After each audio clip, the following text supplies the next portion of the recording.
بسم الله الرحمن الرحيم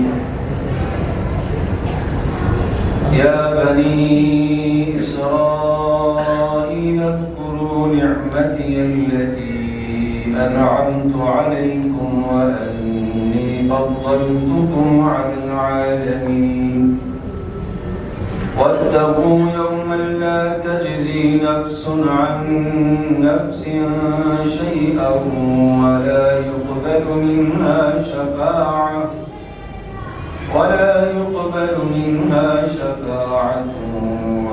يؤخذ منها عدل ولا هم ينصرون وإذ نجيناكم من آل فرعون يسومونكم سوء العذاب يذبحون أبناءكم ويستحيون نساءكم وفي ذلكم بلاء من ربكم عظيم وإذ فرقنا بكم البحر فأنجيناكم وأغرقنا آل فرعون وأنتم تنظرون وإذ واعدنا موسى 40 ليلة ثم اتخذتم العجل من بعده وأنتم ظالمون ثم عفونا عنكم من بعد ذلك لعلكم تشكرون وإذ آتينا موسى الكتاب والفرقان لعلكم تهتدون يا بني إسرائيل اذكروا نعمتي التي أنعمت عليكم وأني فضلتكم على العالمين. گزشتہ سبق میں رکوع نمبر 5 میں یہ بیان کیا گیا کہ اللہ تبارک و تعالی نے بنی اسرائیل کو جو احکامات عطا فرمائے تھے ان احکامات کا تذکرہ تھا، اور حقیقت میں اس کو آپ اس طرح سے ذہن نشین فرمائیے کہ اللہ تبارک و تعالی نے حضرت موسیٰ علیہ السلام کی قوم پر جو احسانات فرمائے، اللہ نے جو احکامات انہیں عطا فرمائے، پھر ان میں سے جن احکامات کو انہوں نے ٹھکرایا اور نہ مانا، اور ان احکامات کو ٹھکرانے اور نہ ماننے کی وجہ سے وہ ذلیل اور رسوا ہوئے، یہ ایک تاریخی واقعہ ہے اور ایک طویل تاریخ ہے بنی اسرائیل کا تعارف ہم نے گزشتہ سبق میں کرایا تھا۔ رسول اکرم صلی اللہ تعالیٰ علیہ وسلم کے زمانے میں یہود مدینہ منورہ کے اندر آباد تھے اور یہ اپنے آپ کو حضرت موسیٰ علیہ السلام کی طرف منسوب کرتے تھے، اور موسیٰ علیہ السلام کے پیروکار اپنے آپ کو بتاتے تھے، اور پیارے پیغمبر صلی اللہ تعالیٰ علیہ وسلم کی بعثت اور آمد سے پہلے منتظر تھے کہ نبی آخر زمان آئیں گے، ہم ان پر ایمان لائیں گے۔ لیکن رسول اکرم صلی اللہ علیہ وسلم جب مبعوث ہوئے تو پھر پیارے پیغمبر صلی اللہ علیہ وسلم پر ایمان نہیں لائے، ان میں سے اکثر حسد میں مبتلا ہوئے۔ پھر اللہ تبارک و تعالیٰ نے انہیں ماضی کی تاریخ یاد دلائی کہ تمہیں یاد ہے تمہارے آباء و اجداد پر اللہ نے کیا انعامات کیے۔ تو آباء و اجداد پر انعام کا ہونا گویا کہ اس وقت جو لوگ موجود ہیں ان پر بھی انعام، اس لیے کہ آپ خود جانتے ہیں کہ آپ کے آباء و اجداد میں سے اگر کوئی بڑا آدمی گزرا ہے تو اس بڑے آدمی کی وجہ سے آپ کو بھی لوگ عزت کی نگاہ سے دیکھتے ہیں۔ تو اسی طرح سے بنی اسرائیل کو بھی، یعنی رسول اللہ صلی اللہ علیہ وسلم کے زمانے میں جو یہ آباد تھے مدینہ منورہ میں، ان کو بھی اسی طرح سے عزت کی نگاہوں سے دیکھا جاتا تھا، اور یہ بھی اپنے بارے میں یہ تصور کرتے تھے کہ ہم اللہ تبارک و تعالیٰ کے برگزیدہ اور چہیتے ہیں، اور ہمیں اللہ تبارک و تعالیٰ کسی قسم کی کوئی سزا نہیں دے گا۔ اگر سزا ہوئی بھی تو ہمارے آباء و اجداد نے کچھ وقت بچڑے کی پوجا کی تھی، اور وہ کچھ 40 دن کا زمانہ ہوگا، اتنا مختصر وقت ہم جہنم میں اگر کوئی جلا تو جلے گا، ورنہ ہمارے لیے تو نجات کے پرواہ نہیں۔ تو رسول اکرم صلی اللہ علیہ وسلم کے جو زمانے میں تھے یہودی، وہ اس قسم کی باتیں کیا کرتے تھے، تو انہیں احکامات یاد دلائے گئے کہ تمہارے آباء و اجداد پر فلاں فلاں اللہ کا حکم تھا، یا بنی اسرائیل اذکروا نعمتی التی انعمت علیکم واوفوا بعہدی اوفی بعہدکم وایای فارہبون۔ وہ گزشتہ سارے کے سارے نامات یاد دلائے، ساری نعمتیں یاد دلائی، سارے احکام یاد دلائے۔ گویا کہ پہلا جو رکوع ہے وہ سارا کا سارا وہ گزشتہ احکام کی تذکیر اور یاد دہانی کا ہے۔ اور اب جو آج کے سبق میں ہم پڑھیں گے، یہ جو یا بنی اسرائیل ہے، اور یہاں سے لے کر پارے کے آخر سے کچھ پہلے تک، جیسے گزشتہ سبق میں نے عرض کیا تھا کہ اس رکوع تک آخر میں جو یا بنی اسرائیل دوبارہ آیا ہے، وہاں تک اللہ تبارک و تعالیٰ نے بنی اسرائیل پر ہونے والے انعامات اور ان پر ہونے والے قسم قسم کے عذابات، اور اسی طرح سے اللہ تبارک و تعالیٰ کے حکموں سے جو انہوں نے روگردانی کی اور جو ان کے اندر اخلاقی جرائم تھے، ان جرائم کو بیان فرمایا۔ گویا کہ تاریخ کا ایک بہت بڑا حصہ ہے یہاں پر، یعنی رکوع نمبر 6 سے لے کر رکوع نمبر 14 کے اختتام تک۔ تو کیا حال ہو گیا؟ میں نے 3 باتیں سمجھ لیں۔ ایک، بنی اسرائیل پر ہونے والے انعامات، نمبر 2 ان پر ہونے والے عذابات، اور نمبر 3 بنی اسرائیل کی اخلاقی بیماریاں، اخلاقی خرابیاں۔ یہ 3 چیزیں یہاں گویا کہ آج کے سبق جہاں سے ہم شروع کریں گے، یہاں سے لے کر آخر میں جو یا بنی اسرائیل پارے کے آخر میں آتا ہے، وہاں تک یہی منظر سارا کا سارا ذکر ہے، یعنی رکوع نمبر 14 کے اختتام تک۔ اور پھر رکوع نمبر 14 کے اختتام کے بعد پھر آگے 2 آیتیں ہیں، اس میں بھی یا بنی اسرائیل، پہلی آیت میں یا بنی اسرائیل ہے، اور دوسری آیت میں واتقوا وہی لفظ ہے جو یہاں پر ہے۔ گویا کہ پھر واپس اسی عہد کو دوبارہ سے یاد دلایا، اور پھر حضرت ابراہیم علیہ السلام کے آگے حالات زندگی آ رہے ہیں۔ تو آئیے ہم دیکھتے ہیں آج کے اس رکوع میں، اس رکوع نمبر 6 میں اللہ تبارک تعالیٰ نے بنی اسرائیل پر ہونے والے 10 انعامات کو ذکر فرمایا، اور 3 ان کی اخلاقی خرابیوں کو ذکر فرمایا۔ اچھا، یہ انعامات کا تذکرہ کر کے اور اخلاقی بیماریوں کا تذکرہ کر کے مقصد کیا ہے؟ بہت اچھی طرح سے میں، آپ، ہم سب اس بات کو ذہن نشین فرما لیں کہ یہ قصے محض قصے نہیں ہیں۔ یہ بنی اسرائیل کے حالات ہم سمجھتے ہیں کہ بس یہ تو بنی اسرائیل کا ایک قصہ چل رہا ہے، یہ سورۃ البقرہ، ایک بقرہ کا تذکرہ چل رہا ہے، اور بقرہ کو ذبح کرنے کا اللہ نے حکم دیا اور انہوں نے اعراض کیا، ہم اس کو ایک قصہ سمجھتے ہیں۔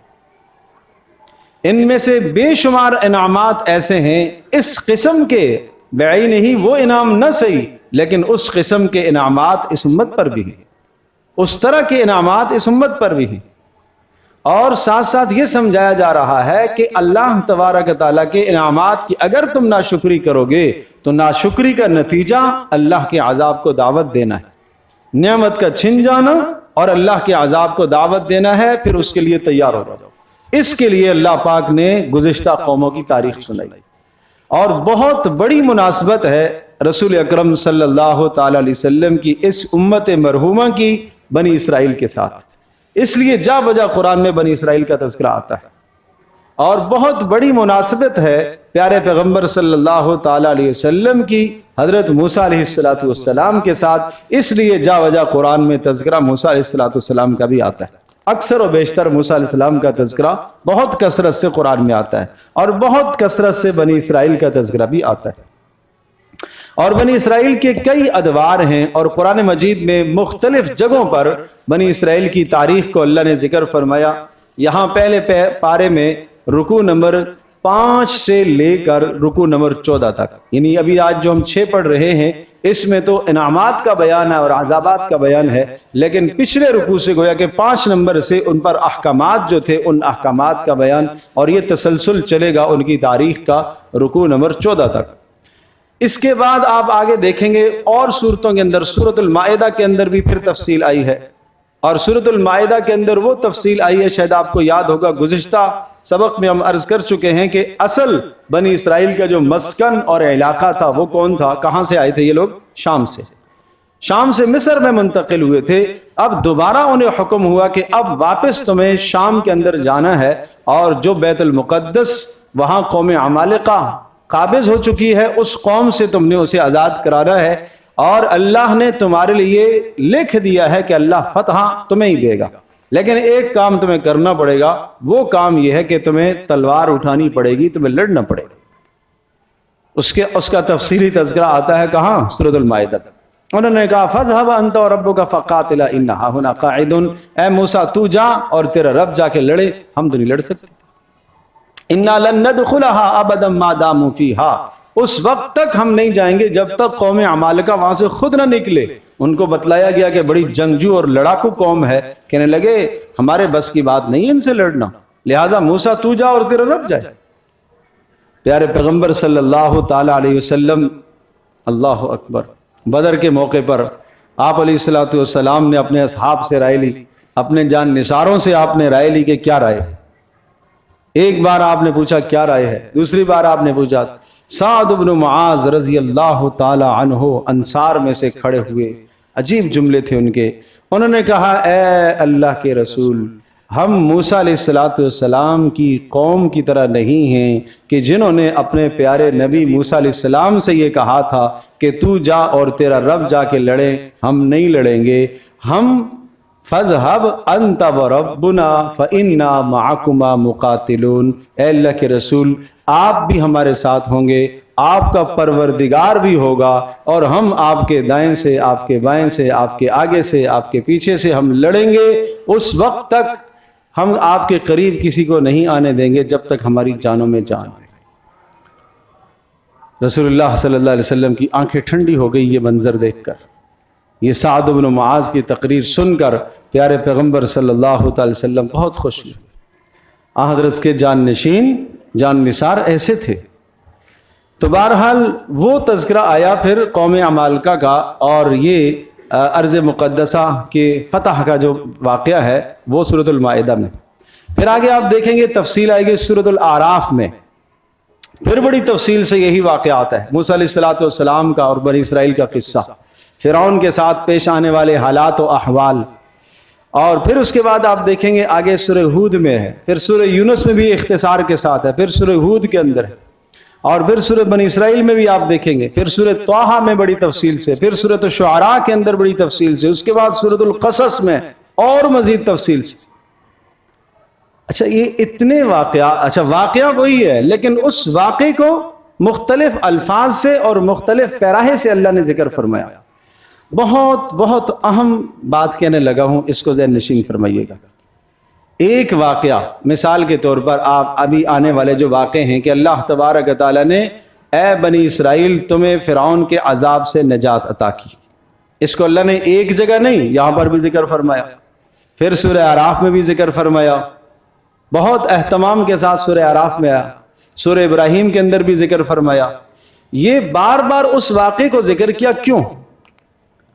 حالانکہ تکرار نہیں ہے، وجہ یہ ہے کہ ہر جگہ پر اس واقعے کا مقصد الگ ہے۔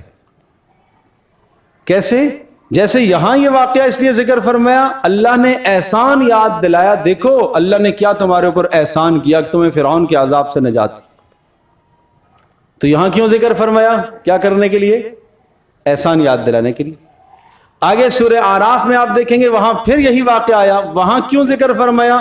حق اور باطل کا مقابلہ ہے، وہاں یہ سمجھایا کہ دیکھو حق اور باطل کا مقابلہ ہوتا رہتا ہے، اور دین والوں پر حالات اور مصائب آتے رہتے ہیں۔ دیکھا بنی اسرائیل کو فرعون نے کس قدر تکلیفوں میں مبتلا کر رکھا تھا، یہاں تک کہ ان کے بیٹوں کو قتل کرتا تھا اور بیٹیوں کو غلام بناتا تھا۔ پھر وہ تذکرہ آیا، کہیں یہ تذکرہ اس پیرائے میں آتا ہے، رسول اللہ صلی اللہ علیہ وسلم کو تسلی دی جاتی ہے کہ دیکھیں آپ صبر کریں، کہیں امت کو سمجھایا جاتا ہے کہ دیکھیں گزشتہ امتوں پر یہ حالات آئے ہیں، پھر اس واقعے کو ذکر کیا جاتا ہے۔ تو ایک واقعہ ہوتا ہے لیکن اس کے مقاصد مختلف ہیں، ان مختلف مقاصد کی وجہ سے اس واقعے کو دوبارہ دہرایا جاتا ہے۔ لیکن آپ اگر غور فرمائیں گے تو یہ بات آپ کو بہت اچھی طرح سے کھل کر آپ کے سامنے آ جائے گی کہ ہر جگہ جہاں یہ واقعہ آتا ہے وہاں جو مقصد ہوتا ہے مقصودی الفاظ اسی واقعے کی طرف اشارہ کر رہے ہوتے ہیں، اسی مقصد کی طرف. مثال کے طور پر جہاں انعام کا یاد دلانا مقصد ہے وہاں الفاظ اسی طرف اشارہ کریں گے، اور جہاں یہ بتلانا مقصد ہے کہ حق اور باطل کا معرکہ شروع سے رہا ہے وہاں الفاظ اسی بات کی طرف اشارہ کر رہے ہوں گے، اور جہاں مقصد امت کو سمجھانا ہوگا وہاں الفاظ اسی قسم کے ہوں گے. واقعہ ایک ہی ہے لیکن مختلف انداز سے اس کو ذکر کیا جائے گا. اب ذہن نشین فرمائیے، پہلی آیت کا ترجمہ ملاحظہ فرمائیے. یا بنی اسرائیل اذکروا نعمتی التی انعمت علیکم. یا بنی اسرائیل، اے اولاد یعقوب. یاد ہوگا عرض کیا تھا کہ اسرائیل لقب ہے کس کا؟ یعقوب علیہ السلام کا. یا بنی اسرائیل، اے اولاد یعقوب، اذکروا، یاد کرو، نعمتی التی انعمت علیکم، میری اس نعمت کو جو میں نے تمہارے اوپر کی ہے. جسمانی نعمت، روحانی نعمت. جسمانی نعمت کیا تھی؟ اللہ تبارک تعالیٰ نے خاندان کو بڑا کر دیا. عرض کیا تھا کہ جب یاد ہوگا آپ کو کہ مصر سے، شام سے مصر منتقل ہوئے تھے تو 72 افراد تھے، اور اب یہ خاندان پھلا پھولا ہے، تو یہ جسمانی نعمت ہو گئی. روحانی نعمت اللہ تبارک تعالیٰ نے تمہیں عطا کی کہ تمہارے خاندانوں سے اللہ نے نبیوں کو اٹھایا، یہ روحانی نعمت ہے. نعمت کیوں یاد دلائی گئی بھائی؟ نعمت اس لیے یاد دلائی جاتی ہے، حضرت مولانا اشرف علی تھانوی رحمۃ اللہ علیہ ارشاد فرماتے ہیں کہ نعمت اس لیے یاد دلائی جاتی ہے کہ نعمت کے یاد دلانے کے بعد انسان کے اندر اطاعت کا جذبہ پیدا ہوتا ہے. اطاعت کا جذبہ پیدا ہوتا ہے. اچھا، اس پروردگار کا حکم ہے جس نے یہ احسان کیا. ایک باپ جب اپنے بچے کو سمجھاتا ہے، بیٹا تمہاری میں نے تربیت کی ہے، بیٹا تمہیں میں نے پڑھایا ہے، بیٹا تجھے میں نے پالا ہے، تجھے جوان کیا ہے، تیری شادی کرائی ہے، تیری ضروریات میں نے پوری کی ہیں. جب 10 انعامات ایک باپ گنواتا ہے تو سلیم الفطرت بیٹا یہ سمجھتا ہے کہ مجھے بھی اپنے باپ کی بات کو ماننا چاہیے. تو فائدہ کیا ہوتا ہے اس تذکیر کا؟ نعمت کے یاد دلانے کا فائدہ یہ ہوتا ہے کہ انسان کے اندر وہ اطاعت کا جذبہ بڑک اٹھتا ہے. اس لیے یاد دلائی جا رہی ہے کہ تمہیں اطاعت کرنی چاہیے. اب تمہیں محمد رسول اللہ صلی اللہ علیہ وسلم پر ایمان لانا چاہیے. یاد کرو میری اس نعمت کو التی انعمت علیکم، میں نے جو تمہارے اوپر کی ہے. یہ لفظ انعمت، اور ہم سورۃ الفاتحہ میں پڑھتے ہیں، کیا پڑھتے ہیں؟ صراط الذین انعمت. ٹھیک ہے، تو یہ ذرا سمجھیے گا، انعمت میں نے انعام کیا، انعمتا تو نے انعام کیا. صرف زبر اور پیش سے معنی بدل جائے گا. اور یہ ان 4 غلطیوں میں سے ایک غلطی ہے کہ جس غلطی سے نماز ٹوٹ جاتی ہے، فاسد ہوتی ہے. یعنی ایک حرکت کو دوسری حرکت سے بدل دینا، زبر کی جگہ زیر، زیر کی جگہ زبر، یہ لحن جلی کہلاتی ہے. اور تھانوی رحمۃ اللہ علیہ نے ارشاد فرمایا کہ لحن جلی سے نماز تو فاسد ہوتی ہے. تو اس لیے انعمت، اس کا تعلق بہرحال صرف اور نحو جو عربی کی گرامر ہے اس سے ہے، لیکن کچھ نہ کچھ الفاظ کی طرف میں اشارہ کرتا رہوں گا تو یہ آپ ذہن نشین کرتے رہیے گا. انعمت جب پیش آئے تو میں نے انعام کیا، انعمتا تو نے انعام کیا. اور اگر اس کے نیچے زیر آ جائے، انعامتی آ جائے، تو پھر تو ایک عورت نے انعام کیا. ٹھیک ہے، بہت سارے الفاظ اس کے ساتھ ملتے جلتے آپ کو بار بار یہ نظر آئیں گے، اس لیے میں یہ لفظ کہہ رہا ہوں. جیسے کہ آپ کہتے ہیں کہ مدد کرنا، مدد کرنے کو کہتے ہیں نصرہ، نصرتا تو نے مدد کی، نصرتو میں نے مدد کی، اور نصرتی تو ایک عورت نے مدد کی. ٹھیک ہے، کھانا اکلتا، اسی طرح سے تا آخر میں آئے گا، اکلتا تو نے کھانا کھایا، اور اکلتو میں نے کھایا، اکلتی تو ایک عورت نے کھایا. تو یہ ذرا لفظ یاد رکھیے گا. وَأَنِّي فَضَّلْتُكُمْ، اب یہ بھی وہی آ گیا، فَضَّلْتُ کیا ترجمہ کریں گے؟ میں نے انعام کیا، میں نے فضیلت دی. فَضَّلْتُ میں نے فضیلت دی، کم تم کو، تم سب کو. کم کا مطلب کیا کریں گے؟ تم سب. فَضَّلْتُ میں نے فضیلت دی، کم تم سب کو.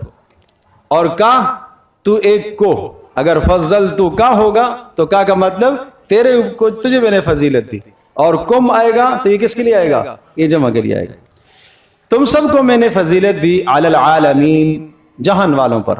جہان والوں سے مراد انسان ہیں کہ اس وقت جو دنیا کے اندر بسنے والے انسان تھے ان انسانوں پر بنی اسرائیل کو اللہ پاک نے یقیناً فضیلت دی تھی، اور لیکن یہ فضیلت اس وقت تک تھی کہ جب رسول اکرم صلی اللہ تعالی علیہ وسلم دنیا میں مبعوث ہو گئے تو اب پیارے پیغمبر صلی اللہ علیہ وسلم پر ایمان لانے والے وہ دنیا میں سب سے افضل امت قرار پائے، اس لیے کہ اس کی تصریح دوسرے مقام پر موجود ہے سورہ آل عمران میں، کنتم خیر امت اخرجت للناس، تم تمام کی تمام امتوں میں سے سب سے افضل امت ہو، سب سے بہتر امت ہو تم۔ اور ان میں سے بھی بنی اسرائیل میں سے بھی جو موسیٰ علیہ السلام پر ایمان رکھنے والا جو محمد رسول اللہ پر ایمان لایا تو یقیناً وہ بھی کیا ہوا، وہ بھی سب سے افضل ہوا۔ واتقوا یوما لا تجزی نفس عن نفس شیئا ولا يقبل منها شفاعة ولا يؤخذ منها عدل ولا هم ينصرون۔ بڑی اہم بات ہے،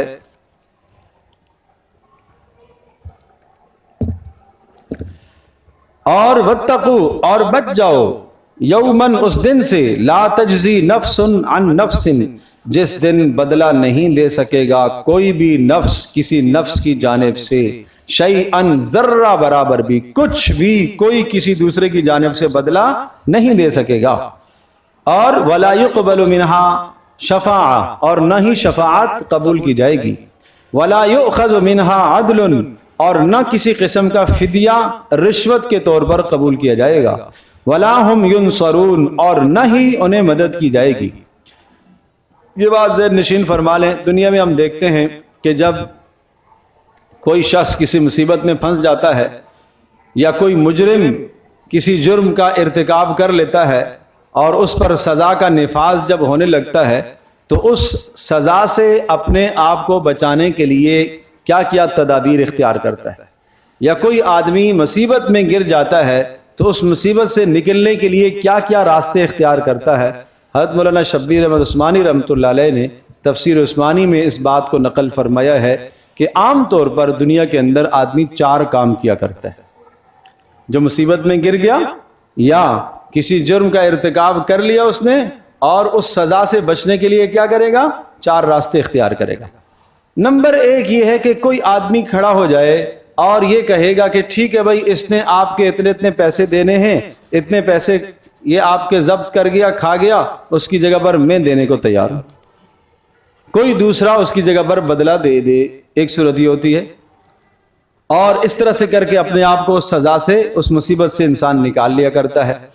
دوسری صورت یہ ہوتی ہے کہ اگر یہ کارگر ثابت نہیں ہوتی تو آدمی کسی بڑے کی سفارش کراتا ہے، سفارش کے ذریعے سے اپنے آپ کو اس مصیبت سے نکالنے کی کوشش کرتا ہے۔ نمبر 3، اگر یہ بھی کارآمد ثابت نہیں ہوتی تو پھر کوئی رشوت دے کر اپنے آپ کو وہاں سے چھڑانے کی کوشش کرتا ہے، اور اگر یہ بھی کارآمد ثابت نہیں ہوتی تو پھر 1 2 4 6 نہیں بلکہ پوری پارٹی اور پوری جماعت کا جتھا لے کر جاتا ہے اور دباؤ ڈالنے کی پھر کوشش کرتا ہے، کہ جب پیار محبت سے اس کی خلاصی نہیں ہوئی تو پھر اس نے زبردستی اور دھمکی سے اور دھونس سے کر کے اپنے آپ کو وہاں سے نکالنے کی کوشش کرے گا۔ دنیا میں انسان جب جرم میں پھنستا ہے اور جب کسی مصیبت میں پھنستا ہے تو یہ 4 راستے ہوتے ہیں آدمی کو وہاں سے خلاصی کے۔ آخرت میں میدان محشر میں یہ چاروں کے چاروں راستے کام نہیں آئیں گے۔ ایک آدمی نے نماز نہیں پڑھی، زکوٰۃ ادا نہیں کی، تو کوئی بیٹا آ کے کہے کہ میں ابا جان کی جانب سے نمازیں دے دیتا ہوں، لہٰذا میرے باپ کو چھوڑ دیا جائے اور مجھے نکال دیا جائے، مجھے جہنم میں ڈال دیا جائے اور میرے باپ کو آزاد کر دیا جائے۔ نہیں، کوئی کسی کی جانب سے بدلہ بولو نہیں دے سکے گی، نہ بیوی کہے گی نہ اولاد۔ یوم یفر المرء من اخیہ و امہ و ابیہ، اس دن بھاگے گا آدمی کس سے؟ یفر المرء من اخیہ، بھائی سے بھاگے گا، ماں سے بھاگے گا، باپ سے بھاگے گا، بیوی سے بھاگے گا، اولادوں سے بھاگے گا۔ کیوں؟ کہ آج مجھ سے کوئی نیکی نہ مانگ لے بھائی، آج تو نفس نفسی کا عالم ہے۔ تو پتہ چلا کہ قیامت میں کوئی کسی کی جانب سے بدلہ بولو نہیں دے گا۔ دوسری چیز ولا يقبل منها شفاعہ، خبردار اللہ کے یہاں کوئی جبرن سفارش نہیں کر سکتا کہ زبردستی کر کے تم اللہ سے منوا لو۔ مشرکین عرب کہتے تھے کہ ملائکہ اللہ کی بیٹیاں ہیں اور بیٹیاں تو باپ سے ہر بات منوا لیا کرتی ہیں، یہود کہتے تھے عزیر علیہ السلام اللہ پاک کے بیٹے ہیں، عزیر علیہ السلام، لہٰذا ہم یہود جو ہے وہ عزیر علیہ السلام کی بندگی اس لیے کریں گے کہ ان کو راضی کر لیں گے تو وہ اللہ پاک سے ہمیں نجات دلا دیں گے، اس لیے کہ بیٹا جو ہوا۔ عیسائی کہنے لگے کہ عیسیٰ علیہ السلام اللہ کے بیٹے ہیں، لہذا ہم ان کی بندگی کریں گے، کیوں؟ اس لیے کہ عیسیٰ علیہ السلام بیٹے جو ہوئے، اور بیٹا باپ سے ہر چیز کیا کر لیتا ہے؟ بولو، منوا لیتا ہے۔ تو کہا نہیں نہیں نہیں، اللہ تبارک تعالیٰ کو تم دنیا کے انسانوں پر قیاس تو نہ کرو، دنیا کے بادشاہوں پر تو قیاس نہ کرو۔ وَلَا يُقْبَلُ مِنْهَا شَفَاعَةٌ، کوئی سفارش جبری قبول نہیں کی جائے گی۔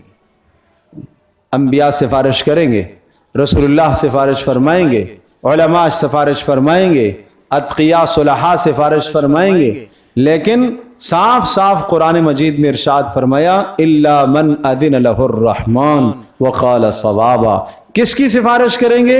جس کے لیے اللہ اجازت دے گا اس کی سفارش کریں گے۔ اور کون سفارش کرے گا؟ جس کو اللہ اجازت دے گا۔ دونوں باتیں ہونا ضروری ہیں، سفارش کرنے والا بھی سفارش کا اہل ہو، اور جس کے حق میں سفارش کی جا رہی ہے وہ بھی کیا ہو؟ سفارش کا اہل ہو۔ یہ تو آپ دنیا کا نظام بھی جانتے ہیں کہ ایک آدمی کسی چیز کا اہل نہیں ہے، اس کے لیے آپ سفارش کیوں کر رہے؟ تو اسی طرح سے آج کل کا نظریہ بھی پایا جاتا ہے، اولیاء اللہ جی ہاں ان کی قبروں پر چڑھاوے چڑھا دو، نذرانے پیش کر دو، اور جناب ان کو راضی کر دو، تو نتیجہ کیا ہوگا؟ یہ اللہ تبارک تعالیٰ کے یہاں ہمارے سفارشی بن جائیں گے۔ ہمیں عمل کی ضرورت نہیں ہے، بس ہم ان کو راضی کر لیں، یہ بخشوائی ہمیں بھی بخشا دیں گے۔ بالکل ایسا نہیں، بالکل ایسا نہیں ہے۔ یاد رکھیے گا سفارش کے لیے عمل شرط ہے۔ اگر یہ بات نہ ہوتی تو صحابہ کرام رضی اللہ عنہم اجمعین سے بڑھ کر کون سی مضبوط ترین سفارش کس کے پاس ہے جو صحابہ کے پاس تھی؟ صحابہ کے پاس تو اللہ کے رسول موجود ہے نا۔ ایک صحابی کہہ رہے ہیں اللہ کے رسول آپ علیہ السلام کی خدمت فرمائی اور نبی اسلام خوش ہوئے، کہا بتاؤ کیا مانگتے ہو، کیا تجھے دوں؟ انہوں نے کہا اللہ کے رسول میں جنت میں آپ کی رفاقت چاہتا ہوں، میں جنت میں آپ کی رفاقت، آپ کا پڑوس چاہتا ہوں، بس مجھے یہ چاہیے۔ تو پیارے پیغمبر صلی اللہ تعالی وسلم نے یہ نہیں فرمایا کہ بھائی تو نے میری بہت خدمت کر لی، بہت خدمت کر لی، چلو بس اب آپ تجھے ٹینشن کی ضرورت نہیں ہے، میں کافی ہوں، میں کفایت کر لوں گا اور میں کافی ہو جاؤں گا۔ نہیں، آپ نے فرمایا اعنی علی کثرت السجود، اگر سفارش میری چاہتے ہو تو پھر میری مدد کرنا، زیادہ سے زیادہ سجدے اور نمازیں جمع کر کے میری مدد کرنا، یعنی اپنے آپ کو اس کا اہل بنانا کہ میں تیری سفارش کر سکوں۔ یا فاطمہ انقذی نفسک من النار، اے فاطمہ اپنے آپ کو تم جہنم کی آگ سے بچاؤ، عمل کا ذخیرہ کر لو، یہ نہیں کہنا کہ میں اللہ کا رسول تجھے جہنم سے چھڑا لوں گا۔ فاطمہ رضی اللہ تعالی عنہا کے لیے آپ یہ فرما رہے ہیں۔ اور آج اگر کوئی یہ نظریہ رکھے کہ نہیں عمل کی ضرورت نہیں ہے تو بالکل باطل شفاعت ہے، باطل نظریہ ہے۔ اس لیے فرمایا وَلَا يُقْبَلُ مِنْهَا شَفَاعَةٌ، اس قسم کی جبری اور قہری کوئی سفارش قبول نہیں کی جائے گی۔ اور نمبر 3 وَلَا يُؤْخَذُ مِنْهَا عَدْلٌ، کسی قسم کا عدل، رشوت، فدیہ، نذرانہ نہیں لیا جائے گا کہ بھائی نذرانہ دے دو اور اپنے گناہ بخشوا لو۔ آج دنیا میں بھی اس طرح سے آپ سنتے ہیں بہت ساری جگہوں پر، بھائی اتنے پیسے دے دو اور جناب اپنے لیے جنت الاٹ کرا لو، اتنا نذرانہ دے دو گناہ بخشوا لو۔ نہیں بھائی، آخرت میں کوئی ایسا معاملہ نہیں ہوگا۔ وَلَا هُمْ يُنصَرُونَ، اور نمبر 4 نہ کسی قسم کی مدد کی جائے گی۔ خبردار مت سمجھنا کہ کوئی مدد ایسی ہوگی کہ کہیں سے زبردستی سے تم زور ڈال کے دباؤ ڈلوا کر اپنی مدد چاہ لو، آخرت میں ایسا نہیں ہو سکتا۔ ان چاروں باتوں کی نفی کر دی کہ دنیا میں تم خلاصی کے 4 راستے اختیار کرتے ہو، آخرت میں ان میں سے کوئی بھی راستہ کارآمد ثابت نہیں ہوگا۔ اب آگے دیکھیے انعامات کا بیان آ رہا ہے۔ پہلا انعام وَإِذْ نَجَّيْنَاكُمْ مِنْ آلِ فِرْعَوْنَ، فرعون کے ظلم سے نجات، یہ پہلا انعام ہوا ہے۔ وَإِذْ نَجَّيْنَاكُمْ، اچھا یہ اذ جہاں پر بھی آئے گا تو آپ یہاں ایک معنی محذوف ذہن نشین کریں گے جو پہلے بھی میں کہہ چکا ہوں، وہاں لفظ آتا ہے وہ وقت یاد کرو۔ اذ جب پہ آئے گا تو اس کا معنی کیا ہوگا؟ وہ وقت یاد کرو۔ وَإِذْ نَجَّيْنَاكُمْ، وہ وقت یاد کرو جب ہم نے نجات دی۔ نجینا، یہ نا یہ جمع متکلم بتاتا ہے، جیسے انعام تو واحد متکلم بتاتا ہے میں نے انعام کیا، اور اگر انعام نہ ہو جائے تو کیا معنی ہو جائے گا؟ بولو، ہم نے انعام کیا، یہ لفظ یاد رکھیے گا۔ اور نجینا ہم نے نجات دی، اور کم کا ترجمہ بتا چکا ہوں کیا معنی ہے، بولو، تم سب کو، تم سب کو۔ وَإِذْ نَجَّيْنَاكُمْ اور جب ہم نے نجات دی تمہیں، تم سب کو، من آل فرعون فرعون کی آل سے، فرعون کے آل اور لشکر سے تمہیں نجات دی۔ اب یہ بات عرض کر رہا ہوں کہ اس کا یہ تو یہاں قرآن صرف انعام یاد دلا رہا ہے اختصار کے ساتھ، یاد ہے تمہیں فلاں وقت یاد ہے، فلاں وقت یاد ہے، فلاں وقت یاد ہے، بس یہ اجمال ہے یہاں پر۔ یہ سورۃ البقرہ میں ان سارے واقعات کی تفصیل نہیں ہے، وہ سارے واقعات آگے صورتوں کے اندر، سورہ اعراف کے اندر، سورہ شعراء کے اندر اور باقی صورتوں کے اندر مفصل وہ آگے واقعات، خاص طور پر مکی صورتوں کے اندر وہ واقعات بڑی تفصیل سے ہیں۔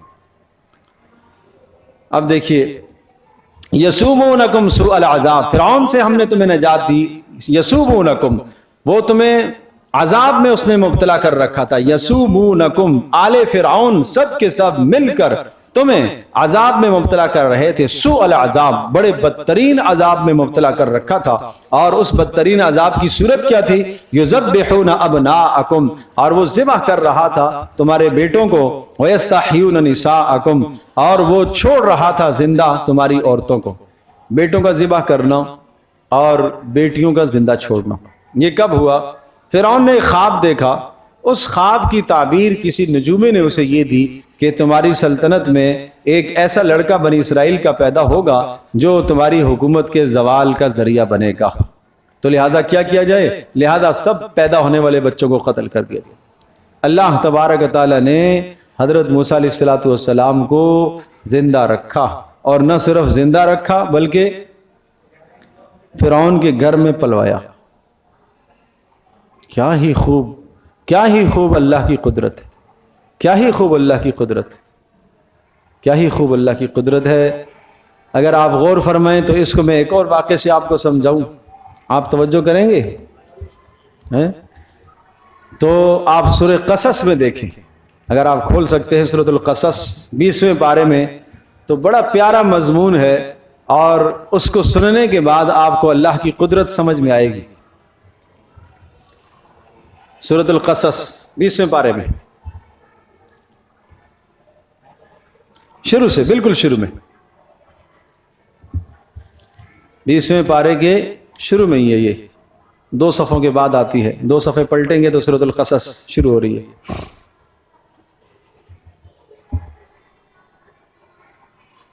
مل گئی؟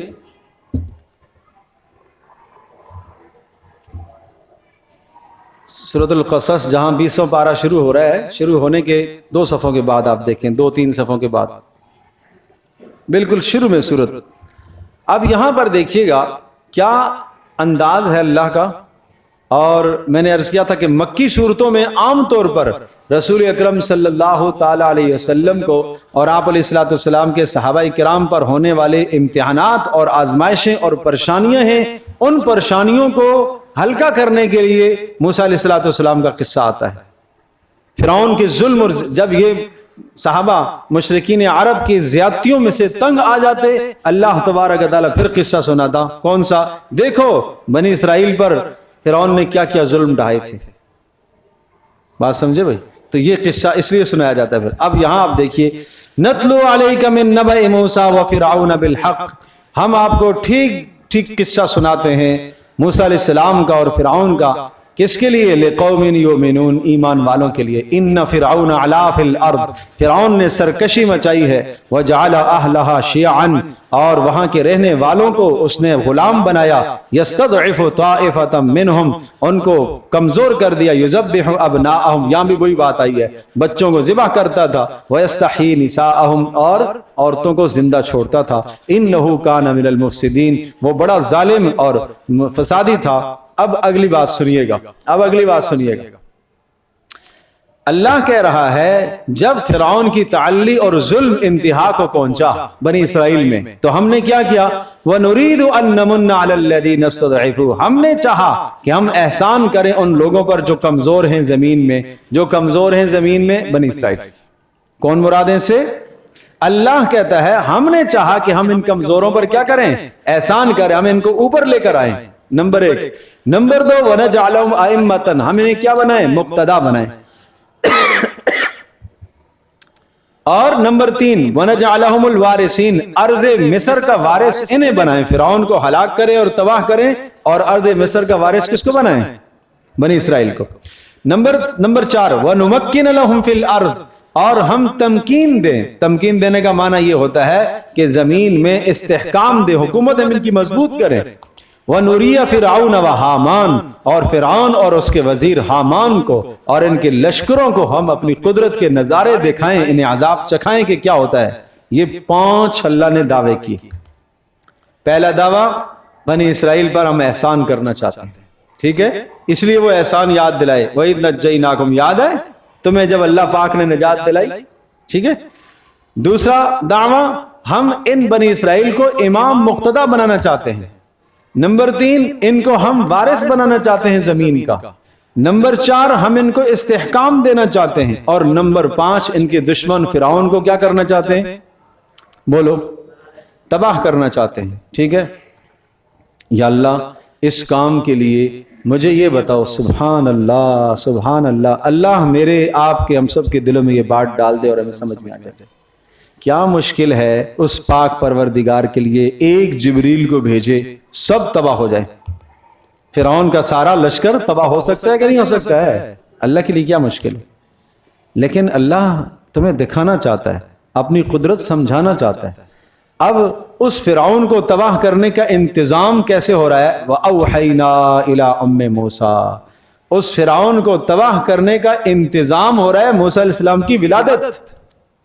موسیٰ علیہ السلام پیدا ہوں گے، پھر موسیٰ علیہ السلام جوانی کو پہنچیں گے، پھر 40 سال کو پہنچیں گے، نبوت ملے گی، پھر جا کے فرعون کو سمجھائیں گے، پھر ایک عرصہ ہوگا سمجھانے کا، اور پھر حجت تام ہوگی، پھر جا کے وہ وعدہ پورا ہوگا فرعون کی تباہی کا۔ تو یہ دنیا اللہ تبارک و تعالیٰ نے تدریجاً بنائی۔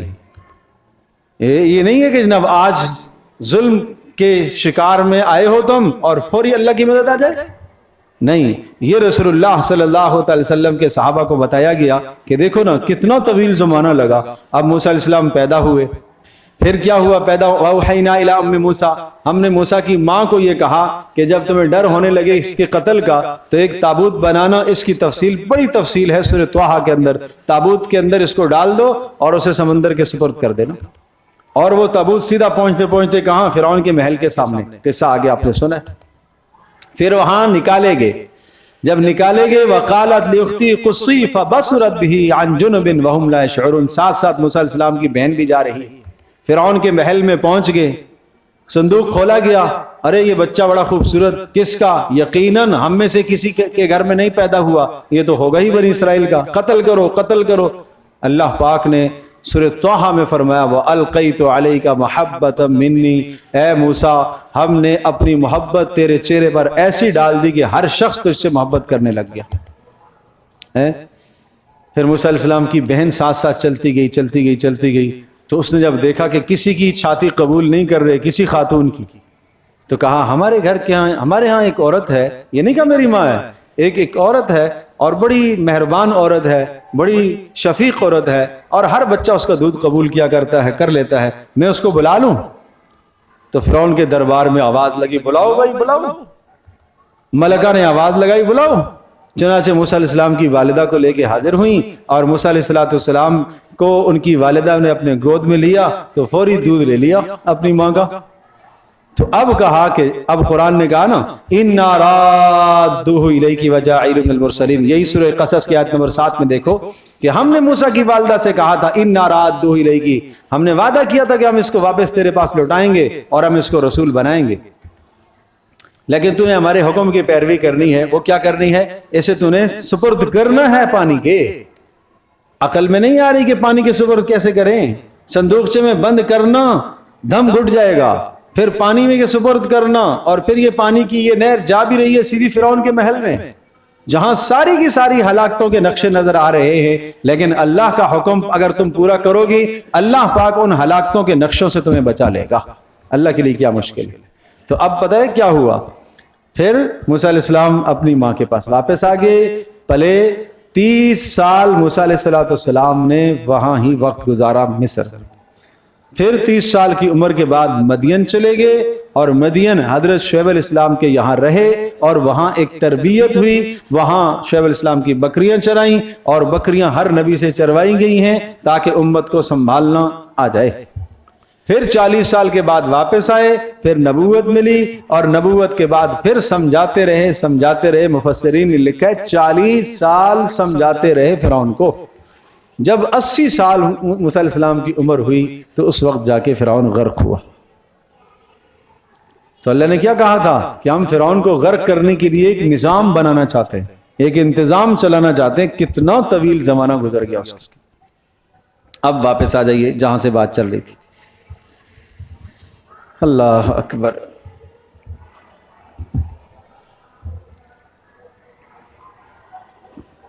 یہ بات ہے یذبحون ابناءکم کہ ذبح کر رہا تھا تمہارے لڑکوں کو, ویستحیون نساءکم اور تمہاری بچیوں کو زندہ چھوڑ رہا تھا. زندہ کیوں چھوڑ رہا تھا؟ باندیاں اور غلام بنانے کے لیے, گھر کے کام کاج کرنے کے لیے. وفی ذالکم بلاء من ربکم عظیم, اس میں تمہارے لیے بہت بڑی آزمائش تھی. تو میں نے عرض کیا تھا آپ کو یہاں قرآن اس کی تفصیل ذکر نہیں کرتا کیونکہ یہاں مقصود کیا ہے؟ بولو. احسانات, انعامات یاد دلانا. بس احسان یاد دلانا صرف ایک اشارہ ہوتا ہے. دوسرا احسان, دوسرا انعام, وَإِذْ فَرَقْنَا بِكُمُ الْبَحْرَ فَأَنْجَيْنَاكُمْ وَأَغْرَقْنَا آلَ فِرْعَوْنَ وَأَنْتُمْ تَنْظُرُونَ. اب اس کی تفصیل بھی آتی ہے, وہ سورہ اعراف کے اندر بڑی تفصیل ہے اور سورہ طٰہٰ کے اندر بھی تفصیل ہے. اور وہ وقت بھی یاد کرو فرقنا, جب ہم نے پھاڑ دیا تمہارے لیے البحر, سمندر کو, بحر قلزم کو ہم نے پھاڑ دیا. بعض نے کہا کہ بحر نیل تھا, بعض نے کہا مفسرین نے کہ بحر قلزم تھا, اور اغلب گمان یہی ہے کہ بحر قلزم ہے. تو بحر قلزم کو ہم نے پھاڑ دیا. وہ پانی بحر کا, سمندر کا پانی. موسیٰ علیہ السلام, یہ اس وقت کی بات ہے کہ جب موسیٰ علیہ السلام نے فرعون کو سمجھا کر ایک وقت پورا کر لیا. میں نے عرض کیا تقریباً 40 سال کا عرصہ, حجت پوری ہو گئی. اب اللہ کی طرف سے فرعون کی تباہی کا فیصلہ ہوا. اللہ نے کہا کہ اب تم اپنی قوم کو لے کر یہاں سے نکلو. جب یہاں سے لے کر نکلے اور بحر قلزم کے سامنے جب پہنچے تو اب کیا کریں یا اللہ, سامنے تو بحر اور پیچھے فرعون کی قوم اور فوج پوری کی پوری. اور اس کا تذکرہ ہے سورہ شعراء کے اندر, ان هؤلاء لشرذمۃ قلیل وانہم لنا لغائظون وانا لجمیع حاضرون. فرعون کہنے لگا یہ چھوٹی سی جماعت, انہوں نے ہمیں غصہ اور غضبناک کیا, یہ کیسے بچ کر نکل گئے یہاں سے. چنانچہ پیچھے لگا اور جب پہنچا پاس تو موسیٰ علیہ السلام کی قوم نے دیکھا اور کہا اے موسیٰ انا لمدرکون, اب تو مارے گئے, اب تو ہم پکڑے گئے. سامنے پانی ہے اور پیچھے فرعون کا لشکر ہے. سامنے بھی ہلاکت, پیچھے بھی ہلاکت. سامنے جاتے ہیں ڈوبتے ہیں, پیچھے جاتے ہیں مرتے ہیں. کیا کریں گے؟ کیا جملہ تھا موسیٰ علیہ السلام کا. اللہ پر توکل نبیوں کا ہوتا ہے. کلا, ہرگز ایسا نہیں ہو سکتا, بالکل ایسا نہیں ہو سکتا, کیونکہ نکلنے کا حکم کس نے دیا تھا مجھے؟ اللہ نے.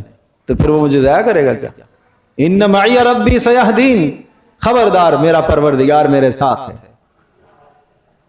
سمجھے بھائی؟ پھر اللہ کا حکم آیا فاوحینا الی موسیٰ ان اضرب بعصاک البحر, لاٹھی مارو سمندر پر. فانفلق فکان کل فرق کالطود العظیم, اس لاٹھی کا پڑنا تھا کہ اس دریا کے اندر راستے بن گئے. پانی رک گیا, پہاڑوں کی تودوں کی طرح پانی کھڑا ہو گیا اور جگہ بیچ میں سے خشک ہو گئی. آگے کا پانی اس طرف کا اس طرف, اس طرف کا اس طرف, بیچ میں سے یہ نکلے. اور جب فرعون یہاں پہنچا اس نے دیکھا راستہ بنا ہوا ہے, پانی کھڑا ہوا ہے, غرور اور تکبر میں آ گیا. تمہیں کہا نہیں تھا ملک مصر وہذہ الانہار تجری من تحتی, تمہیں کہا نہیں تھا یہ سارا کا سارا ملک مصر اور یہ ساری کی ساری نہریں, یہ سب کے سب پانی میرے حکم سے چلتے ہیں. دیکھو نا ہم یہاں پہنچے, موسیٰ تو پہلے سے کھڑا تھا, ہم جیسے ہی یہاں پہنچے راستے بن گئے. اللہ اکبر. یوں اللہ تبارک تعالیٰ کے غضب کو, غصے کو للکارا اس نے, اور اپنے غرور اور تکبر میں آیا جب, تو جب اپنا اس نے گھوڑا ڈالا پانی کے اندر بیچ سمندر میں, اور یوں سمجھ لیجئے کہ لشکر کا پہلا حصہ آخری کنارے پہ پہنچ گیا، نکلنے کے قریب تھا، اور پچھلا حصہ مکمل اس جگہ پر آ گیا جہاں پانی جہاں سے چلتا تھا۔ پورا کا پورا جب گھیرے میں آیا تو اللہ پاک نے پانی کو چلا دیا۔ وہ بند بنا ہوا اللہ کی قدرت ہے، کوئی سامنے تختہ نہیں لگا ہوا، یہ اللہ کی شان ہے۔ سمندر بتایا کہ نہیں نہیں تیرے حکم سے نہیں چلتے، یہ اللہ کے حکم سے چلتے ہیں۔ اس وقت فرعون غرق ہوا، اس وقت اس نے کہا بھی ہے میں ایمان لے آیا موسیٰ اور ہارون کے رب پر، میں ایمان لے آیا، میں ایمان مان گیا بھائی، مان گیا۔ حضرت جبریل علیہ السلام آئے، زمین سے مٹی اٹھائی، منہ میں ڈالی، بدبخت، الآن وقد عصیت قبل وکنت من المفسدین، اب ماننے لگا ہے۔ عذاب کے آنے پر اور عذاب کے دکھنے پر تو ایمان قبول تھوڑا ہی ہوتا ہے، تو اب قبول نہیں ہے تمہاری، اب ایمان تمہارا قبول نہیں ہے۔ تو یہ وہ واقعات یاد دلائے، وَإِذْ فَرَقْنَا بِكُمُ الْبَحْرَ، اور وہ وقت یاد کرو جب ہم نے سمندر کو پھاڑ دیا، فَأَنْجَيْنَاكُمْ، اور ہم نے تمہیں کیا کر دیا، انجینا، نجات، ہم نے نجات دی، کم تمہیں اپنی طرف منسوب کر رہا ہے اللہ، ہم نے نجات دی تمہیں، وَأَغْرَقْنَا، اور ہم نے غرق کیا ہے، ہم نے ڈبویا ہے، آل فرعون، فرعون کے آل اور اس کے متعلقین کو، وَأَنْتُمْ تَنْظُرُونَ، اور ایک بہت اہم بات کہ مزہ جب آتا ہے کہ جب دشمن آنکھوں کے سامنے ہلاک اور تباہ ہو رہا اور تم دیکھ رہے تھے، وَأَنْتُمْ تَنْظُرُونَ، تم کیا کر رہے تھے، سب یہ نظارہ دیکھ رہے تھے۔ اللہ اکبر۔ وَإِذْ وَاعَدْنَا مُوسَىٰ 40 لَيْلَةً، تیسرا انعام آیا، وَإِذْ وَاعَدْنَا، وہ وقت یاد کرو، موسیٰ، جب ہم نے وعدہ کیا تھا موسیٰ علیہ السلام سے 40 لیلہ، یہ تیسرا انعام ہے تورات کے ملنے کا کہ اللہ تبارک تعالیٰ نے تمہیں کتاب عطا فرمائی، تمہیں ایک پورا نظام شریعت دیا ہے، نظام زندگی اللہ نے دیا ہے۔ 40 لیلہ موسیٰ علیہ السلام کو حکم ہوا، اس کا تفصیلی تذکرہ بھی سورہ اعراف میں آتا ہے، وَوَعَدْنَا مُوسَىٰ 30 لیلۃ وَأَتْمَمْنَاهَا بِعَشْرٍ فَتَمَّ مِیقَاتُ رَبِّهِ 40 لیلہ، 30 دن کا حکم آیا کہ ہمارے یہاں آ کے طور پر اعتکاف کریں گے، آپ کو کتاب ملے گی۔ 30 دن اعتکاف کیے، مزید 10 دن بڑھا دیے گئے اللہ کی طرف سے، اس کے بعد کتاب ملی۔ ثم اتخذتم العجل، یہ وہ بیماری ہے، میں نے عرض کیا تھا کہ انعامات کا بیان ہے اور ان کی اخلاقی جرائم اور بیماریوں کا بیان ہے۔ یہ پہلی اخلاقی بیماری ہے، اخلاقی جرم ہے، وہ کیا ہے؟ ثم اتخذتم العجل، موسیٰ علیہ السلام گئے طور پر اللہ سے ملاقات کے لیے، تورات کے لیے، اور تم نے پیچھے بچڑے کو اپنا معبود بنا لیا۔ اس کی تفصیل سورہ طٰہٰ کے اندر آئے گی کہ سامری نام کا ایک شخص تھا اور اس نے سونے یا چاندی کے زیورات جو بنی اسرائیل نے لیے ہوئے تھے، فرعونیوں سے عاریتاً لیے ہوئے تھے، وہ انہی کے پاس رہ گئے تھے، وہ تو ہو گئے غرق، وہ ان کے پاس رہ گئے، وہ سارے سونے اور چاندی کے زیورات اس نے جمع کیے، ڈھالے اور اس کی ایک شکل بنائی بچڑے کی طرح، اور وہ مٹی اس نے اس کے اندر ڈال دی جو حضرت جبریل علیہ السلام کے گھوڑے کے پاؤں کے نیچے سے اس نے اٹھائی تھی، جہاں جبریل علیہ السلام کے گھوڑے کا پاؤں پڑتا تھا وہاں سبزہ اگاتا تھا، تو اس نے سمجھا کہ اس مٹی کے اندر کوئی حیات کا عنصر ضرور ہے، اور وہ مٹی اندر اس نے ڈالی، اس کے اندر آواز پیدا ہو۔ یاد رکھیے گا، اس کو کہتے ہیں استدراج۔ کیا کہتے ہیں؟ استدراج۔ یہ اللہ کی طرف سے ڈھیل ہوتی ہے، مہلت ہوتی ہے، دیکھتے ہیں تم کیا کرتے ہو۔ اس کا یہ معنی نہیں ہے کہ وہ بزرگ تھا، اس کی بزرگی تھی، نہیں، کبھی کبھی کسی غیر مسلم کے ہاتھ پر، یا اسی طرح سے کبھی کبھی کسی فاسق اور فاجر کے ہاتھ پر کوئی ایسا کام جب ہو جائے، کبھی تو وہ شعبدہ ہوتا ہے اس کا، کبھی تو بلا وجہ یوں کہیے کہ نظر بندی ہوتی ہے، اور کبھی اللہ کی طرف سے ڈھیل ہوتی ہے، اسے اللہ کی طرف سے اسے ڈھیل ہوتی ہے۔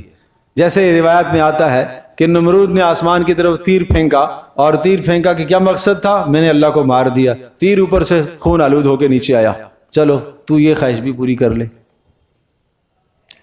سمجھے بھائی، تو خوش ہو جا بھائی۔ اس کو کیا کہیں گے؟ استدراج، ڈھیل۔ اس لیے یاد رکھیے گا، حدیث پاک میں آتا ہے جس شخص کو دنیا میں اللہ تبارک تعالیٰ نے مال و نعمت دے رکھی ہے اور اس کے باوجود بھی وہ نافرمانی کر رہا ہے، تو یہ اللہ کے راضی ہونے کی نشانی نہیں ہے، یہ ڈھیل ہے اللہ کی طرف سے، استدراج ہے یہ اللہ کی طرف سے، یہ استدراج ہے۔ تو فرمایا وہ 40 راتیں یاد کرو، ثم اتخذتم العجل، اور پھر تم نے پیچھے بچڑے کو اپنا معبود بنا لیا، من بعدہ، موسیٰ علیہ السلام کے طور پر جانے کے بعد، وانتم ظالمون، اور تم ظالم ٹھہرائے۔ ظالم کا مطلب کیا ہے؟ بولو. نہیں یہاں پر کیا مطلب ہے؟ نہیں بھائی، وانتم ظالمون مشرکون. یہاں ظلم سے مراد کیا ہے؟ یہاں پر بچڑے کی پوجا کرنا یہ کیا ہے؟ شرک ہے. تو یہاں ظالمون سے مراد کیا ہے؟ شرک ہے کہ تم نے ظلم کیا. اس لیے میں نے آپ سے یہ یاد رکھیے گا، ظلم کا مطلب کیا ہوتا ہے؟ وضع الشیء فی غیر محلہ، جو چیز جس جگہ کی ہو اس جگہ سے ہٹا کر کسی دوسری جگہ پر استعمال کرنا، یہ کیا کہلائے گا؟ ظلم ہے نا. ٹوپی ہے، عمامہ ہے، یہ سر کی چیز ہے نا. ایک آدمی سے جوتے صاف کرتا ہے تو یہ ظلم کہلائے گا. اس کا مقام اور منصب یہ نہیں ہے. تو یہ ماتھے کا مقام اور منصب یہ کہ اللہ کے سامنے جھکے. جب یہ کسی اور کے سامنے جھکے گا تو اس کو کیا کہیں گے؟ ظلم. اس لیے قرآن جا بجا ظلم سے شرک مراد لیتا ہے. ٹھیک ہے نا. اسی طرح سے آپ دیکھیں گے یہاں تک کہ لا تتخذوا اليهود والنصارى اولیاء بعضهم اولیاء بعض ومن يتولوا منكم فانه منهم ان الله لا يهدي القوم الظالمين. یہود و نصارہ کو دوست نہ بناؤ، اور جو تم میں سے ان کو دوست بنائے گا انہی میں سے ہوگا، اور اللہ ظالموں کو ہدایت نہیں دیتا. وہاں ظالم سے کیا مراد ہے؟ ارے نہیں بھائی، یہی تو مسئلہ ہے نا. یہ سمجھنے کی بات ہے، یہی بات سمجھنے کی ہے کہ تم ظالم کا معنی ہر جگہ ظلم سے کرو گے، ایسا نہیں ہے. اس لیے کہہ رہا ہوں کہ قرآن مجید کو سمجھنے کی ضرورت ہے. وہاں ظالم سے مراد یہ کہ اس دل کے اندر اللہ کی محبت، اللہ کے رسول کی محبت، اور اس کے بعد اللہ کی رضا کے لیے مسلمانوں کی محبت آنی چاہیے. تم نے اپنے دل میں کافر کو جگہ کیوں دی ہوئی ہے؟ یہ دل کس لیے تھا؟ اللہ کی محبت، رسول کی محبت کے لیے. اس کے بعد اہل ایمان کی محبت ہوتی، اور تم نے کافر کو گلے لگایا ہوا ہے. اس کو تم نے دل میں جگہ دی ہوئی ہے، تو تم نے کیا کیا ہے؟ یہ ظلم کیا ہے. یہاں یہ ظلم ہے. اللہ اکبر. ثم عفونا عنکم من بعد ذلک، ہم نے درگزر کر دیا. پھر ثم عفونا عنکم من بعد ذلک، ہم نے تمہیں درگزر کر دیا. کوئی بات نہیں، ہم نے تمہیں معاف کر دیا. تو یہ بھی احسان ہے، اللہ تبارک تعالیٰ نے درگزر کر دیا. یہ اگلا احسان ہے. کتنے نمبر ہو گئے؟ 4. چوتھا احسان، ہم نے معاف کر دیا تمہیں. اور من بعد ذالک، اس کے بعد یہ معاف کیوں کیا ہے؟ لعلکم تشکرون، تاکہ تم کیا کرو؟ شکر ادا کرو. تشکرون تا لگتی ہے تو اس کا معنی ہوتا ہے تم سب شکر ادا کرو. اور جب یا لگے گی یشکرون تو اس کا مطلب کیا بنے گا؟ نہیں، وہ سب شکر ادا کرے. ٹھیک ہے. تشکرون یشکرون، یہ یاد رکھیے گا. تعلمون تم سب جانتے ہو، یعلمون وہ سب جانتے ہیں. یہ بار بار آتا ہے نا قرآن میں. تفعلون تم کام کرتے ہو، یفعلون وہ کرتے. تو یہ لفظ یاد رکھیے گا. وَإِذْ آتَيْنَا، پھر نا کی بات آئی. نا وَإِذْ آتَيْنَا، وہ وقت یاد کرو، 5واں انعام، جب ہم نے عطا کی موسیٰ علیہ السلام کو، ہم نے کتاب دی ہے. والفرقان، اور حق اور باطل میں فرق کرنے کی چیز دی ہے. اور حق اور باطل میں فرق کرنے کی چیز، یہاں 3 معنی مراد ہیں. ایک تو معنی یہ ہے کہ تورات ہی کا وصف تھا حق اور باطل میں فرق کرنے والی کتاب. اور دوسرا معنی یہ ہے کہ فرقان کے سے مراد دیگر احکام ہیں. تورات عطا فرمائی اور باقی احکام عطا فرمائے موسیٰ علیہ السلام پر، اور صحیفے بھی اترے، وہ مراد ہے. اور تیسرا قول یہ ہے کہ فرقان سے مراد معجزات ہیں موسیٰ علیہ السلام کو جو اللہ نے معجزات عطا فرمائے.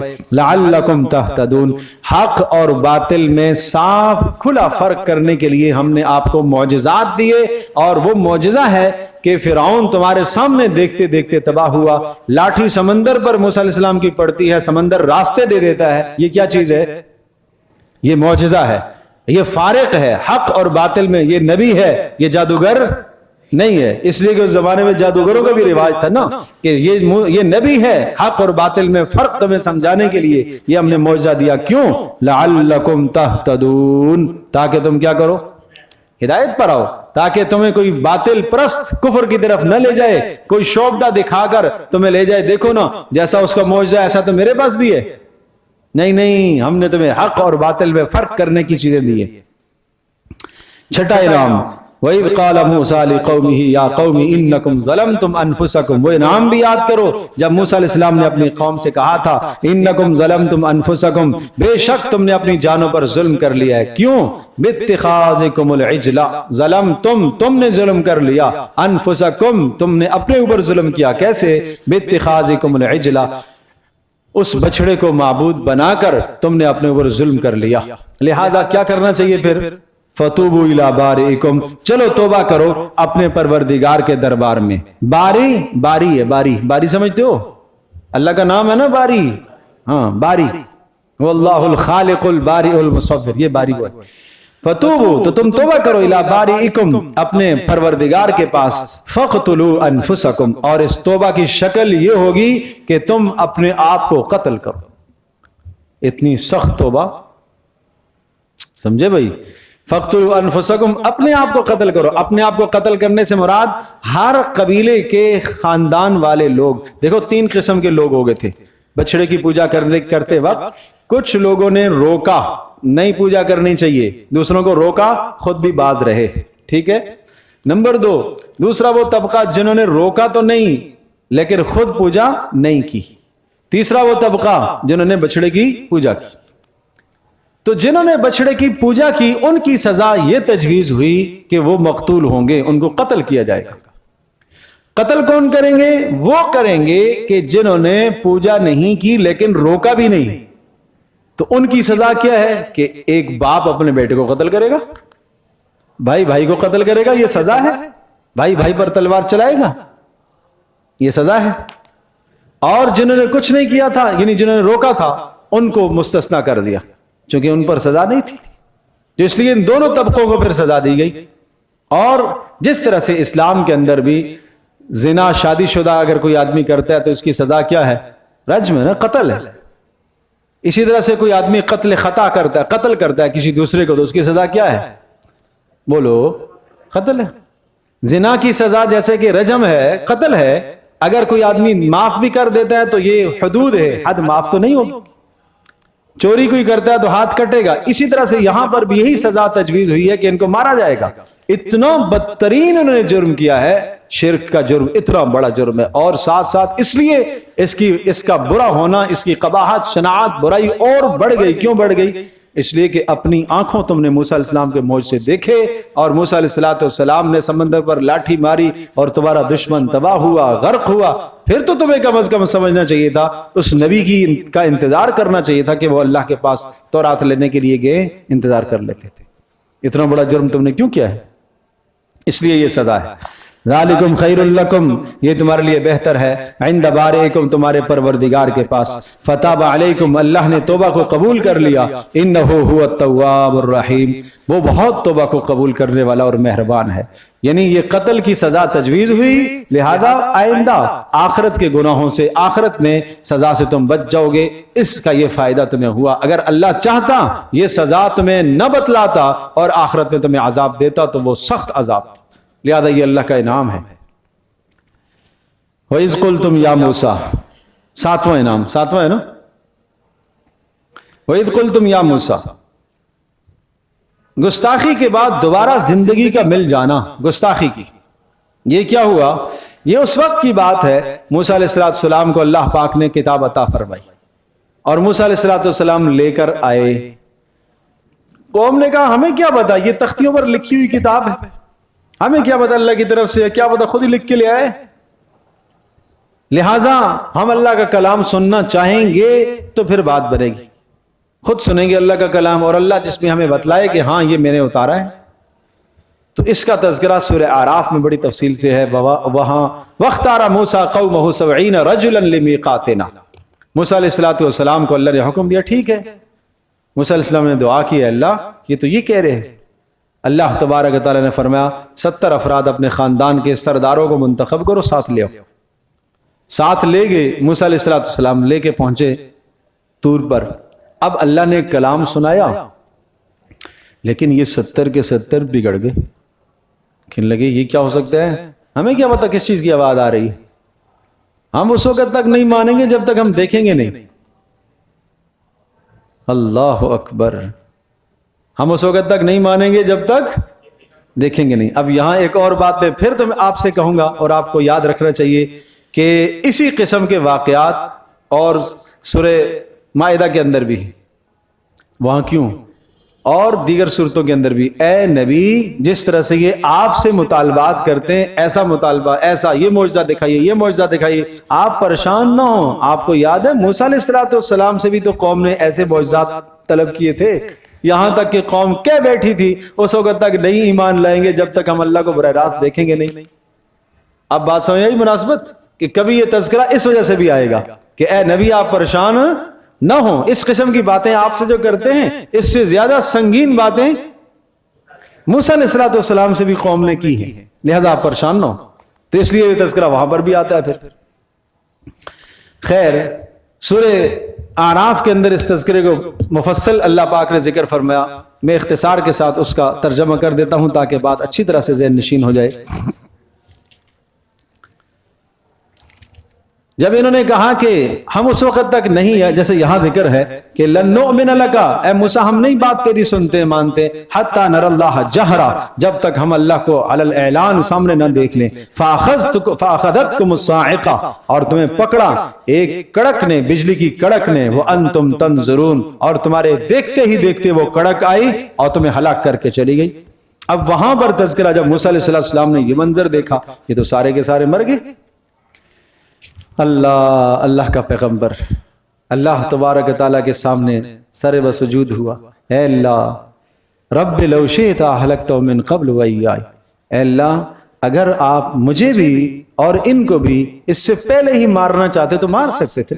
آپ سے تو کوئی پوچھ نہیں سکتا کہ کیوں مارا ہے. میں یہ نہیں پوچھ رہا ہوں کہ کیوں مارا ہے, آپ کی اجازت پر تو میں یہاں آیا ہوں. یعنی آپ نے کہا کہ لے کے آؤ تو میں لے آیا, اور جب یہاں آیا تو یہ مر گئے. اب میں قوم کے پاس کیسے جاؤں گا؟ لوگ کہیں گے مار کے آ گیا.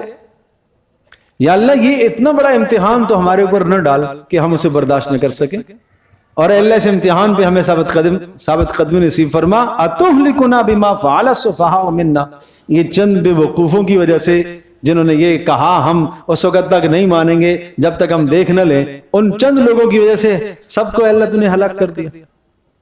اللہ ان ہی الا فتنۃ, اے اللہ یہ تیرا امتحان ہے, اے اللہ تیرا امتحان ہے. نبی کی استقامت دیکھی, اے اللہ تیرا امتحان ہے. ہم جیسا کوئی ہوتا تو آس اور امید توڑ دیتا اللہ سے. اللہ اکبر. انت ولینا, اے اللہ تو ہی ہمارا مددگار ہے. فاغفر لنا, اے اللہ معافی مانگتا ہوں, میں معافی مانگتا ہوں, میں معافی مانگتا ہوں. وارحمنا, ہمارے اوپر رحم فرما دے. وانت خیر الغافرین, اے اللہ تو بہترین بخشنے والا ہے. تو پھر اللہ پاک نے موسیٰ علیہ السلام کی دعا کی برکت سے پھر سے اللہ پاک نے ان کو کیا کیا؟ زندہ کر دیا. اب دیکھو اس کا یہاں تذکرہ ہے. تو گویا کہ یہ دوسری اخلاقی خرابی ہوئی کہ گستاخی. یہاں پر 7واں انعام بھی ہے اور دوسری گستاخی بھی ہے.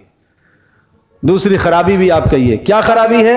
علی الاعلان, اللہ تبارک تعالیٰ کو دیکھنے کا مطالبہ کرنا, اس لیے کہ اس دنیا کے اندر کوئی اللہ کو نہیں دیکھ سکتا. اور ایک دیکھنے کا مطالبہ وہ ہے جو موسیٰ علیہ السلام نے کہا تھا رب ارنی انظر الیک, اے اللہ میں تجھے دیکھنا چاہتا ہوں. ایک وہ مطالبہ تھا اور ایک یہ مطالبہ ہے. یہ مطالبہ اس نظریے سے نہیں ہے کہ اللہ سے محبت ہے, نہیں ہم مانتے ہی نہیں ہیں, ہمیں کیا پتہ یہ جناب آواز کہاں سے آ رہی ہے. فاخرتکم الصاعقہ, ایک کڑک آئی, نیچے سے زلزلہ آیا, اوپر سے بجلی کی کڑک آئی, سب کے سب اوندے بو پڑ گئے. وانتم تنظرون ثم بعثناکم من بعد موتکم, پھر ہم نے تمہیں زندہ کیا تمہارے مرنے کے بعد. لعلکم تشکرون, کیوں بولو کیوں کیا؟ تاکہ تم شکر ادا کرو. تو نعمت کا کیا کرنا چاہیے آدمی کو؟ شکر. تو میرے عزیز دوستوں اور بزرگوں, یہ صرف بنی اسرائیل کا قصہ نہیں ہے, یہ میرے اور آپ کو بھی آیات جھنجھوڑ رہی ہیں کہ ہم بھی اللہ کی نعمتوں کو دیکھیں. کئی مرتبہ مرتے مرتے بچ گئے. کیوں بچ گئے؟ برے کیوں بچے؟ تاکہ شکر ادا کریں, تاکہ شکر ادا کریں. راستے میں کئی مرتبہ حادثہ ہوتے ہوتے جان بچ گئی. اس وقت جیسا حادثہ ہونے لگا, گرفتار ہو گئے, تو آدمی کہتا بس اب نجات مل جائے نا تو ساری زندگی میں مسجد میں پڑھ رہا ہوں. وہ ایک ساتھی کے پاس میں گیا بیمار پرسی کرنے کے لیے. وعدہ کیا اس نے کہ جناب ٹھیک ہو جاؤں گا, سب دعا کریں, ٹھیک ہو جاؤں گا, داڑھی بھی رکھوں گا, تبلیغ میں 4 مہینے بھی لگاؤں گا. اچھا بھائی, اللہ پاک نے صحت یابی دے دی. نہ اس اللہ کے بندے نے 4 مہینے لگائے, نہ اس نے داڑھی رکھی. ہاں, تو یہ سمجھنے کی بات ہے نا. اس لیے بڑا پیارا انداز ہے سورہ یونس کے اندر. وَإِذَا مَسَّ الْإِنسَانَ الضُّرُّ دَعَانَا لِجَنبِهِ أَوْ قَاعِدًا أَوْ قَائِمًا، اور فرمایا جب ہم اس انسان کو آزمائش میں مبتلا کرتے ہیں تو یہ ہمیں پکارتا ہے لیٹے میں، بیٹھے میں، کھڑے میں. فَلَمَّا كَشَفْنَا عَنْهُ ضُرَّهُ، اور جب ہم تکلیف کو ہٹا دیتے ہیں تو مَرَّ كَأَن لَّمْ يَدْعُنَا إِلَىٰ ضُرٍّ مَسَّ، ایسا ہو جاتا ہے جیسا اس پر کبھی تکلیف آئی نہیں. اللہ اکبر. تو اس لیے بھائی یہ سمجھنے کی بات ہے لعلکم تشکرون، تاکہ تم شکر ادا کرو. وَظَلَّلْنَا عَلَيْكُمُ الْغَمَامَ، 8واں انعام وَظَلَّلْنَا عَلَيْكُمُ الْغَمَامَ، اور وہ وقت یاد کرو جب ہم نے تمہارے پر سائبان کیا تھا میدان تی میں. یہ اس وقت کی بات ہے جب فرعون غرق ہو گیا، اس کے بعد کتاب بھی مل گئی، اللہ نے احکام دے دیے. اب حکم ہوا جاؤ جا کے قوم عمالقہ سے اپنا ارض مقدسہ بیت المقدس کو آزاد کرو. اور یہ کوئی بہت طویل جگہ نہیں تھی، بہت لمبا فاصلہ نہیں تھا، بہت مختصر فاصلہ تھا. یہ لقدق ایک بیچ میں ایک صحرا پڑتا ہے، اس صحرا سے ان کو گزرنا تھا. لیکن انہوں نے جیسے سورہ مائدہ کی تفصیل میں عرض کر چکا ہوں، انہوں نے کہا اے موسیٰ تو جا اور تیرا رب جائے، ہم تو نہیں جا سکتے. اللہ نے میدان تیہ کے اندر ان کو وہاں ہی حیران پریشان کر دیا. واپس پلٹتے مصر کی طرف نہیں پلٹ سکتے تھے. چلتے چلتے چلتے چلتے رات ہو جاتی اور رات کو سوتے، صبح وہاں ہی ہوتے جہاں سے چلے تھے. 40 سال تک اس میدان کے اندر گھومتے رہے. آپ تصور تو کرو بھائی، 40 سال کوئی معمولی زمانہ ہے؟ 40 سال اسی طرح سے اسی جگہ پر موسیٰ علیہ السلام کا انتقال ہو جاتا ہے، ہارون علیہ السلام کا انتقال ہو جاتا ہے. اس کے بعد یوشع علیہ السلام آئے، اور یوشع علیہ السلام وہ جو پہلے والی نسل تھی جو باغی تھے، سرکش تھے، وہ مرے. نئی نسل آئی، اس نئی نسل کو لے کر یوشع علیہ السلام گئے اور وہ جہاد ہوا، قتال ہوا. اللہ پاک نے وہ ارض مقدسہ ان کو عطا کی پھر، اور وہ اللہ کا وعدہ پورا کیا کہ ہم آپ کو زمین میں خلافت دیں گے اور استحکام دیں گے. یہ خلافت جا کے پوری، یہ یوشع علیہ السلام کے زمانے میں موسیٰ علیہ السلام بھی چلے گئے، ہارون علیہ السلام بھی چلے گئے. یہ میدان تی کا معاملہ ہے. خیمے جتنے تھے 40 سال تک، خیمے کہاں سے چلیں گے؟ پھٹ گئے. اب کہنے لگے موسیٰ اس شدید گرمی میں ہم کیا کریں؟ اللہ نے ایک بادل مقرر کر دیا، ساتھ ساتھ چلتا تھا. یہ موسیٰ علیہ السلام کی دعا ہے. وَظَلَّلْنَا عَلَيْكُمُ الْغَمَامَ، اور ہم نے بادل سائبان تمہارے پر کر دیا. وَأَنزَلْنَا عَلَيْكُمُ الْمَنَّ وَالسَّلْوَىٰ، اور ہم نے من اور سلوہ کو تمہارے اوپر اتارا ہے. من اور سلوہ، من اور سلوہ کیا چیز ہے؟ من کہتے ہیں ترنجبین. ترنجبین چھوٹے چھوٹے دانے تھے. رات جب مغرب کے بعد اندھیرا چھا جاتا تھا تو ان کے گھر کے آس پاس، خیموں کے آس پاس ایسا ہوتا تھا کہ چھوٹے چھوٹے دانے اس قدر ڈھیر لگ جاتا تھا اور ان کو اٹھا کے غلے کے طور پر استعمال کرتے تھے. یہ ہے من. اور سلوہ پرندہ ہے، بٹیر، یہ پرندہ تھا. یہ رات کو ایسے آ کے بیٹھ جاتے خیموں کے سامنے، گھروں کے سامنے. گھر کیا جھوپڑے تھے، ان کے سامنے آ کے بیٹھ جاتے، آسانی سے پکڑ لیتے اور ان کو تل کے کھا لیتے. یہ اللہ پاک نے قدرتی طور پر بغیر محنت، مزدوری، مشقت، دکانداری کے ان کو 2 غذائیں عطا فرمائی. بات سمجھے بھائی؟ روٹی کی جگہ پر ترنجبین تھا، سالن کی جگہ پر سلوہ تھا. یہ استعمال ہو. کہا بھائی اس کو کھاتے رہو، 2 کام نہ کرنا. 2 کام نہیں کر رہا. نمبر 1، اس کے علاوہ کسی اور کی طلب نہ کرنا، اس لیے کہ سزا میں چل رہے ہو تم. نہیں سمجھے بات؟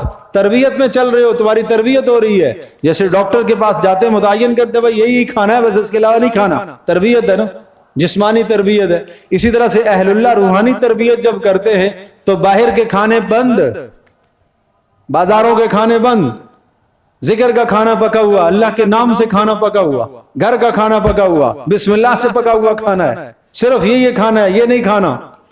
یہ ہوتا ہے، یہ بھی تربیت تھی ان کی. تو اس لیے 2 کھانے کا 2 کام نہیں کرنے. نمبر 1، اس کے علاوہ کسی اور کھانے کو طلب نہیں کرنا. نمبر 2، اگلے وقت کے لیے خزانہ نہیں کرنا. انہوں نے دونوں کام شروع کر دیے. خزانہ کا بھائی طے شدہ ہے، اگلے ٹائم کا پھر آئے گا، لیکن کیا پتا شاید نہ آئے. کیا پتا شاید نہ آئے، تو چلو کچھ نہ کچھ تو رکھ لینا، ایسا نہ ہم بھوکے مر جائیں. یہ ظالم نہیں دیکھتے کہ اتنے انعامات پیچھے چلتے آ رہے ہیں، سائبان آ گیا ہے، سمندر سے اللہ نے نجات دی ہے، پھر بھی کہتے ہیں کہ کیا پتا شاید نہ آئے. اللہ اکبر. تو اس کا مطلب یہ ہوا میرے عزیز دوستوں اور بزرگوں، مجھے اور آپ کو سبق ہے کہ جب اللہ کا کوئی وعدہ تمہارے ساتھ ہو کہ یہ کام کرو، میں یہ کروں گا، تو مجھے اور آپ کو ایمان رکھنا چاہیے کہ اللہ کا وعدہ ہے. مجھے اور آپ کو ایمان رکھنا چاہیے رسول اللہ صلی اللہ علیہ وسلم کی بات پر کہ یہ ہو کر رہے گا، یقین ہونا چاہیے.